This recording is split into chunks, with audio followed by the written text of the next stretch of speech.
gigi anak ya kita Gigi ngomongin. anak, betul. Kalau misalkan dibiarkan karies atau lubang itu sifatnya progresif atau semakin membesar. Betul. Saat dibiarkan sampai wah udahlah namanya juga gigi anak gitu, tunggu aja yang dewasanya muncul gitu. Kalau udah kena saraf giginya, biasanya anak itu akan terganggu sampai nggak mau makan. Oh, sakit ya, nyeri Iya. ya.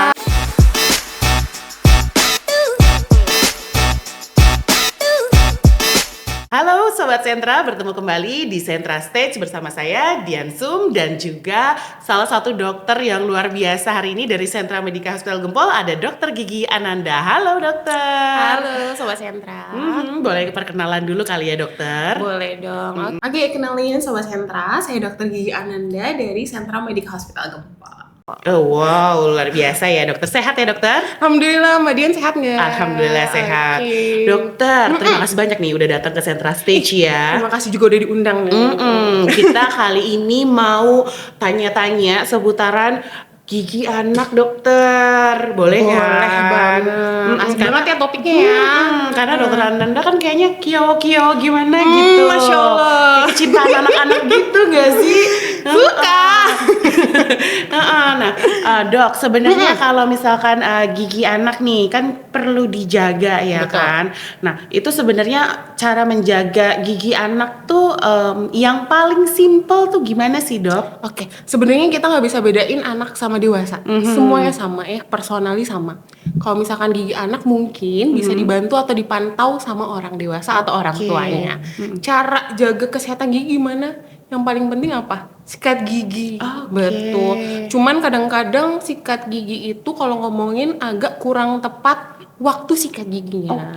Kalau misalkan biasanya kan kalau kita sikat gigi saat mandi ya, harusnya itu nggak saat mandi sebenarnya. Waktunya itu biasanya 2 kali sehari Mbak Dian. Cuman yang paling tepat itu pagi-pagi setelah makan. Terus yang paling penting lagi itu sebelum tidurnya. Jadi Satu pas mandi kali. nggak usah gitu? Sebenarnya tergantung waktu mandinya kapan berarti ya. Kalau misalkan kita makan dulu, pagi-pagi sarapan dulu, abis itu mandi, berarti kan waktunya tepat ya. Tepat ya. Betul. Cuman kadang-kadang pas sore. Sore kan anak-anak kayak mandi lagi kan ya, terus sikat gigi lagi. Tapi malam sebelum tidurnya kadang-kadang suka lupa. Iya. Jadi itu yang krusialnya sebenarnya pas malam sebelum tidur. Minimal tuh 2 kali ya? Bener banget. Minimal ya. Ya berarti 2 kali. lebih dari 2 kali itu nggak apa-apa ya? Nggak apa-apa. Jadi misalkan tadi aku bilang ya pas mandi pagi, setelah makan, pas mandi sore sikat gigi juga boleh ya, itu additional ya, tambahan. Sama yang krusial sebelum tidurnya nggak boleh lupa. Gak boleh lupa Gitu. ya kan. Iya. Nah terus jenis sikat gigi nih dok, ya kan kadang-kadang mungkin ada bunda-bundanya ya kan. Kayak bunda-bunda. Itu, bingung nih gitu kan. Kadang ada yang cuman ngelihat karena lucu bentuknya aja betul. gitu kan. Ada dino-dino atau apa gitu kan. Nah sebenarnya bentuk sikat gigi yang bagus buat anak tuh kayak gimana ya? Oke, jadi kalau misalkan kita ngomongin sikat gigi ya, sebenarnya kalau misalkan ada beberapa kayak pasien aku juga suka nanya ini, kalau misalkan untuk anak-anak kecil boleh nggak sih pakai yang kayak silikon? Ya, Pernah lihat ya Mbak ya? Pernah betul. pakai silikon itu? Itu mungkin bayi kali ya? Betul, untuk bayi ya. Kita kan ngomongin anak rentang dari bayi ya. Ah. Sebenarnya kalau sikat gigi itu nggak boleh ada penggantinya sebetulnya ya. Jadi kalau misalkan kayak untuk silikon itu biasanya dipakai untuk umur 0 sampai 12 bulan. Tapi dengan dilatih anak untuk ngenalin kalau sikat gigi itu ada gitu, eksis. Untuk kalau bentuknya sebenarnya saya nggak ngomongin brand ya. Jadi kalau misalkan sikat gigi itu kita lihat dari bulunya, bulu Dari sikat bulunya, giginya betul. Jadi yang pertama bulu sikatnya itu harus yang halus. Harus yang halus. Betul, ada beberapa yang yang kayak agak terlalu keras. Kasar, Betul, ya iya kan? dia terlalu keras gitu. Terus kalau misalkan lebih baik lagi dilihat lagi dia itu ada kayak 2 tingkat gitu sih sikat giginya. Bulunya ini 2 tingkat Jadi ya. ada bulu main bulunya sama ujung-ujungnya itu kayak bulu-bulu halusnya. Itu kan kayak biar ngejangkau ke sela-selanya. Iya. Terus untuk anak-anak khususnya lagi itu bulunya itu jangan terlalu besar. Jadi biar masuk ke ujung-ujung dari mulutnya anaknya sebenarnya. Jadi ternyata nggak cuman harus bentukan apa ya figur-figurnya yang lucu figur ya. itu kayak buat motivasi anaknya kali ya, kayak Motivasi ya. lucu gitu ya. Nah sekarang kalau misalkan udah disikat giginya nih, kita ke pasta gigi dokter. Nah pasta gigi itu sepenting apa sih untuk anak kecil gitu kan? Oke. Apa boleh? Apa kadang-kadang kan anak kecil ada yang suka picky eater gitu kan, jadi kayak ada rasa-rasa Mual tertentu gitu, nggak mau nggak gitu suka, ya. nggak mau. Apa boleh nggak sih tanpa pasta gigi dulu gitu? Oke, sebenarnya kalau misalkan kita ngomongin pasta gigi tuh yang kita butuhin tuh kandungan fluoride-nya. Oke. Pernah denger ya kayak pasta gigi berfluoride, bla bla bla kayak gitu. Nah, kalau misalkan tanpa pasta gigi itu kita akan kehilangan tadi peran fluoride-nya. Oke. Jadi kalau boleh atau kalau lebih baik harus dikenalkan dengan pasta gigi sedini mungkin. Oke. Mungkin kalau untuk anak-anak bisa pakai yang rasa-rasa it's okay. Nggak ada masalah. Jadi kalau misalkan kayak dikenalin dari brand nih ada pasta gigi rasa ini, bunda-bunda atau rekan-rekan sobat-sobat sentra tuh nggak perlu fokus di situ, boleh lihat di belakang komposisinya fluoride-nya ada nggak. Jadi kalau fluoride-nya ada, nanti boleh banget dipilih. Terus yang kedua tadi untuk anak-anak yang kayak agak nggak mau pakai sesuatu itu bisa digantiin nggak sih sama yang lain gitu? Sebenarnya sebaiknya enggak. Oke. Bisa disiasatin pakai jadi si pasta giginya tuh hanya sedikit sekali. Oke. Jadi kalau misalkan kita lihat di jurnal-jurnal itu memang kalau pasta gigi nggak usah banyak-banyak. Oke. Jadi misalkan kayak sebiji beras atau kayak kacang aja di ujung. Oke. Jadi dikenalin sama anaknya. Karena kan ada beberapa bunda-bunda yang kayak menggantikan dengan air garam misalkan gitu kan, karena mungkin anaknya nggak mau gitu kan, atau mungkin air sop. Nggak mungkin ya. Jangan kalau air sop ya. Kita yang suka ya. Jadi sekalian makan ya. Tapi memang nggak bisa ya kalau itu ya. Betul. Jadi lebih ke fungsinya aja tidak sama sih. Kalau misalkan air garam itu sebenarnya boleh, cuman kayak fungsi dari pasta gigi yang fluoride-nya tadi ya kita ke skip aja kalau nggak pakai ya gitu. Jadi pilihan bunda sih. Kalau dari kami semua dokter gigi di UNTI sangat menyarankan untuk pakai. Kok sedikit aja. Jadi kayak kenalin nggak apa-apa loh ini gitu. Nah kalau tadi waktunya sudah minimal 2 kali, toolsnya juga sudah. Caranya dokter yang benernya gimana? Betul banget. Jadi untuk anak-anak tuh kita ada yang namanya metode, aku izin nge-spill sedikit ya. Jadi kalau misalkan metode untuk sikat gigi anak tuh namanya metode Fons. Jadi kalau metode Fons itu nanti sikat giginya diarahin ke gigi 90 derajat. Gerakan yang paling penting, gerakan itu sirkular atau bulat-bulat. Bulat-bulat. Oke. Jadi jangan lurus-lurus ya kalau sikat gigi. Kenapa bulat-bulat? Karena kita berharapnya bulat-bulat itu mencakup gusinya juga kena ikut sikat, terus giginya juga kena ikut sikat. Terus ada tips lagi nih Mbak Dian. Gimana tuh dok? Jadi gini, kalau misalkan saya sendiri sering ngasih tau ke pasien, kalau misalkan sikat gigi anak kita pakai lagu. Lagu apa tuh? Apa aja yang durasinya itu 2 menit. Gak usah berbisak ya? Enggak boleh. Jadi ya? jangan berhenti sikat gigi sebelum lagunya selesai. 2 menit. Betul. Anak-anak kan kadang-kadang mungkin gerakannya bete kan kalau anak-anak baru sedikit aja. Iya, baru masuk tuh kayak diemut gitu ya. Jadi kayak kan udah janji nih sama bu dokter atau sama mama kalau misalkan lagunya belum selesai, sikat gigi juga belum selesai. Jadi kayak gitu. Jadi kayak sebagai motivasi juga, bulet-bulet sama durasinya 2 menit bisa dibantu lagu. Kenapa 2 menit? Oke, pertanyaan yang bagus. Sebenarnya nggak harus 2 menit. Oke. Cuman kita anggap gini, kalau misalkan untuk dewasa kan mencakup semua gigi itu udah oke. Cuman kalau anak-anak yang tadi aku bilang lagi, dia kadang-kadang ada emutan, gerakannya belum semuanya. Jadi kita anggap 2 menit itu dengan harapan seluruh permukaan giginya udah kena sikat. Itu nggak cuma di bagian depan aja ya dok? Betul, jadi bulat-bulatnya semua bagian ya. Aku izin ini ya. Jadi bulat-bulatnya misalkan pertama ya, kita gigi depan dulu nih, gigi depan. Gigitin dulu giginya, terus kita bulat-bulat. Terus kita ke kanan. Bulat-bulat. Oke. Jangan lupa ke kiri juga bulat-bulat. Terus buka mulut. Di daerah kunyah sebenarnya bukan bulat-bulat, jadi kayak ditarik. Betul. Terus sebenarnya ada agak lebih advance lagi kalau anaknya udah lebih besar lagi, boleh dimotivasi untuk sikat gigi juga bagian gigi dalamnya. Jadi yang dekat-dekat lidah ya. Kalau itu ditarik atau sap. Satu lagi yang agak kurang semua orang tahu atau luput bahkan mungkin orang dewasa juga adalah menyikat lidah. Menyikat lidah. Betul, lidah itu kita bilangnya banyak bakterinya. Kan kita makan sehari berapa kali nih? 2 kali kan ya. Dia juga bukan akumulasi di gigi aja, lidah juga suka banyak bakteri. Kayak lidahnya kayak ada putih-putihnya kayak gitu. Jadi sikat lidah itu terakhir banget setelah sikat gigi, 2 kali aja cukup. Jadi set Pakai sikat yang sama? sikat yang sama atau sikat lidah. Ada ya? Ada. Cuman mungkin kalau untuk anak kecil pakai sikat gigi nggak apa-apa. Bukan pakai ini ya, cincin emas ya? Gitu Biar boleh ya, kayak lebih termotivasi. Karena kan bentukannya agak mirip, Mbak. mitos dulu kan gitu, sikat ada lidah ya? cincin emas gitu kan.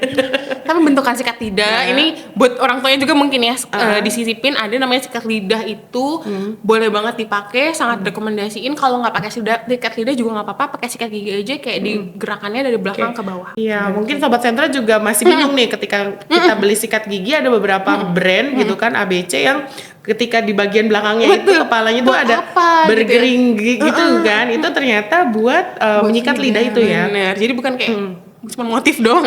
Oke. Nah, tapi emang berpengaruh ya dokter ya, lidah dengan keadaan kotor gitu kan dengan kesehatan gigi? Oh, sangat. Jadi kalau misalkan kita gini, sisa makanan itu lebih gampang untuk menyangkut atau ada di bagian jaringan lunak. Kalau misalkan Mbak lihat kan kayak misalkan plak-plak gitu kan lebih gampangnya di daerah dekat gusi ya, gigi dekat gusi. Betul. Apalagi lidah juga kan jaringan lunak. Dia itu kayak banyak gerigi-geriginya. Dia kayak punya ya sedikit ya titik-titik gitu. Lebih gampang untuk sisa makanan untuk ada di situ. Bakteri juga, apalagi kalau anak-anak kayak bayi-bayi yang minum susu, kalau misalkan lihat lidahnya itu kan warnanya agak putih. Betul. Nah, di situ juga kalau misalkan untuk anak-anak mungkin bisa dibantu sama orang tuanya pakai kain kasa juga nggak apa-apa sebenarnya. Iya. Oke dok, ada pertanyaan dari penonton nih ya kan, katanya Yes. kalau misalkan sikat gigi anak nih ya kan, pasta giginya tuh kan kadang-kadang karena mungkin manis gitu, kalau orang yang anak yang suka permen gitu kan, kayak wanginya juga bubble gum atau anggur gitu kan, terus ketelan gitu kan, nah itu sebenarnya nggak apa-apa nggak sih dok? Oke, sebenarnya pasta gigi yang tadi aku udah agak bilang ya, kalau misalkan pasta gigi itu diharapin kan adanya kandungan fluoride-nya. Untuk pasta gigi anak tuh biasanya ada fluoride-nya itu kurang dari agak ini ya 1000 ppm lah namanya. Oke. Cuman kalau misalkan tertelan terlalu banyak itu juga nggak terlalu baik. Jadi kalau misalkan lebih baik anaknya itu dilatih untuk berkumur-kumur, betul. Kalau misalkan dirasa anaknya belum mampu untuk berkumur-kumur, yang tadi aku sampein, jangan terlalu banyak pasta giginya. Jadi bukan berarti kayak terlalu banyak, semakin banyak semakin baik. Itu nggak benar gitu. Kalau misalkan untuk pasta gigi itu efektif dan efisien. Jadi jumlahnya yang tadi saya bilang sebiji jagung di ujung kena semua gigi. Kalau misalkan belum mampu untuk berkumur ya dibantu orang tuanya kayak lepeh ya, itu nggak boleh ditelan ya kayak gitu. Sebenarnya ada batas-batas lah di dalam tubuh itu fluoride yang boleh tertelan itu berapa. Jadi kalau terlalu banyak itu nggak baik.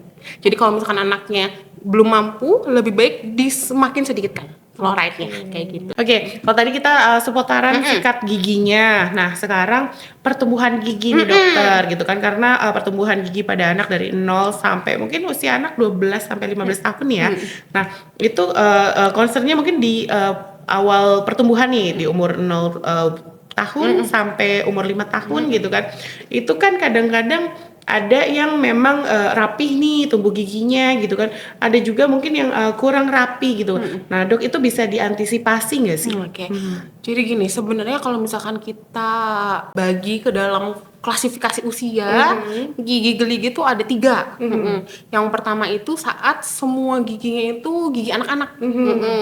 Terus ada juga di usia yang kedua itu gigi campuran. Gigi campuran itu misalkan ada gigi anak sama gigi dewasanya udah bareng-bareng ada di dalam mulut. Kebayang ya, jadi kayak saat anak tanggal pertama kayak gitu ya. Itu biasanya untuk usia sekitar mulai dari 6 tahun. Gigi campuran, betul. Kalau gigi anak itu mulai usia 6 bulan. Oke. Nah, terus ada lagi yang klasifikasi terakhir itu adalah gigi dewasa semua. Nah, di mana sih concern kita atau kayak mulai kita khawatir gitu gimana caranya untuk gigi anak biar rapi gitu ya. Betul. Karena kan mungkin yang gigi dewasa tuh lebih besar dong ukurannya ya. Betul, iya. Sebenarnya nggak usah khawatir kalau misalkan kayak gigi dewasa kan lebih besar. Terus nanti berjejal nggak ya? Betul. Gitu. Sebenarnya kalau kita tumbuh dan berkembang itu bukan hanya giginya doang yang ganti jadi besar, tapi kan rahangnya membesar ya. Iya. Oke. Jadi rahangnya juga semakin membesar. Jadi mungkin untuk concern-concern atau tips-tips biar menjaga kayak gitu, yang pertama itu adalah menghindari kebiasaan buruk. Oh, apa tuh kebiasaan buruknya? Kayak anak-anak tuh kadang-kadang suka yang namanya thumb sucking atau menghisap jempol. Menghisap jempol. Iya. Okay. Menghisap jempol kan kadang-kadang kayak lepas dari empengnya gitu ya Mbak ya. Jadi kayak misalkan menghisap jempol itu biasanya yang terganggu itu di 2 gigi depan. Jadi kayak agak maju ya. Betul. Jadi itu kalau bisa dikasih tahu ke orang tuanya untuk kayak jangan ya deh ya kayak gitu. Terus juga yang kedua biar giginya rapi. Kalau saya sih selalu nyaranin untuk rutin ke dokter gigi ya. Bener. Rutin ke dokter gigi 6 bulan sekali. Kenapa? Karena misalkan kalau misalkan kita ke dokter gigi kalau udah gigi anak-anaknya lubang atau sakit ya Mbak ya. Terus jelek-jeleknya harus dicabut lebih dahulu daripada kayak gigi dewasa udah itu. Cabut gigi lebih dahulu sebelum gigi dewasanya udah ada. Itu juga biasanya menyebabkan gigi yang berjejal. Oke. Itu sih sering terjadi ya Dok ya. Iya, jadi kayak sayang banget ya. Padahal kayak kita luput gitu, nggak tahu kalau anak kan nggak pernah cerita ya giginya udah lubang apa enggak. Jadi mending ya itu 6 bulan sekali itu biar kita lihat sih gitu kayak si gigi anaknya ada yang lubang-lubang kecil nggak gitu. Kayak kita obatin dulu, treatment dulu biar kalau misalkan itu nggak perlu pencabutan dini. Nah, kalau lubang pada anak nih Dok, kita beralih lagi gitu kan. Itu penanganannya seperti apa tuh Dok? Apa sudah boleh ditambal kah atau kayak gimana tuh? Oke, jadi kalau misalkan lubang atau karies itu memang treatmentnya penambalan atau restorasi. Dewasa anak sama aja. Oh, sama aja. Betul Mbak Dian. Kalau misalkan nih ada lubang, kita biarin. Walaupun masa pertumbuhan ya Dok ya? Betul, walaupun gigi anak ya kita ngomongin. Betul. Kalau misalkan dibiarkan karies atau lubang itu sifatnya progresif atau semakin membesar. Betul. Saat dibiarkan sampai wah udahlah namanya juga gigi anak gitu, tunggu aja yang dewasanya muncul gitu. Kalau udah kena saraf giginya, biasanya anak itu akan terganggu sampai nggak mau makan. Oh, sakit ya, nyeri iya, ya. atau makannya cuman satu sisi. Itu kan kita hindarin banget, karena kalau misalkan sampai nggak mau makan atau makan satu sisi, itu nanti mengganggu ke yang lainnya lagi. Terus jeleknya lagi, kalau dibiarin sampai sisa akar yang perlu cabut, kembali lagi ke tadi. Nanti khawatirnya pencabutan dini yang menyebabkan gigi-giginya nggak rapi. Oh, Iya, jadi penambalan atau restorasi pada anak itu sangat ada dan sangat direkomendasikan kalau ada berlubang. Tapi kalau pencabutan gigi pada anak masih bisa tumbuh lagi kan Dok? Masih bisa kalau gigi anak ya. Iya, jadi ada kan anak usia 6 tahun ya. 6 tahun itu udah mulai ada gigi dewasanya 1. Geraham 4 lah, bukan 1 ya. Jadi kalau misalnya kita harus lihat dulu nih yang lubangnya gigi dewasa apa gigi anak. Jadi kalau cabut gigi anak itu akan ada pasti ada tumbuh lagi. Tapi kalau sudah cabut gigi dewasa itu nggak ada lagi. Makanya harus 6 bulan sekali ke dokter gigi. Tetap ya, memang harus itu ya anjurannya ya. Betul. Betul sekali karena itu. Jadi apa ya, kita bilangnya screening sekalian kayak benar. Sekalian ngelihat kalau misalkan ada masalah-masalah kecil bisa kita treatment dulu.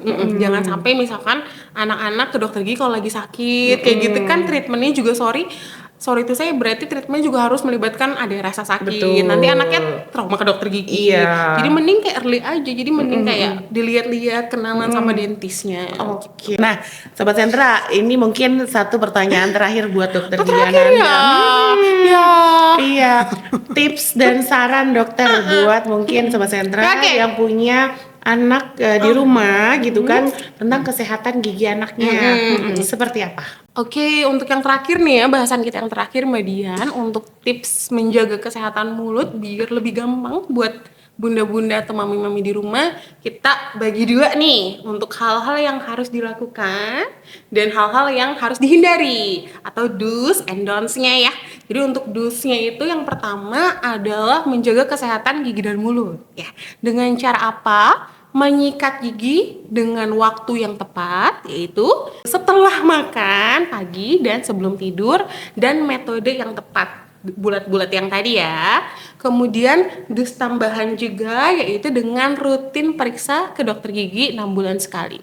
Yang tadi saya bilang untuk rutin ke dokter gigi itu adalah untuk sebagai screening, kita bareng-bareng nih ngobrol antara dentist dan orang tua, sebenarnya ada masalah apa sih di dalam mulut anak gitu. Bisa kayak di treatment lebih dahulu nggak, biar nggak semakin perlu terapi yang lebih lagi. Oke, untuk yang downs-nya ya Mbak Dian ya, kita bakal breakdown lagi. Yang pertama itu adalah menghindari kebiasaan buruk, seperti menghisap ibu jari.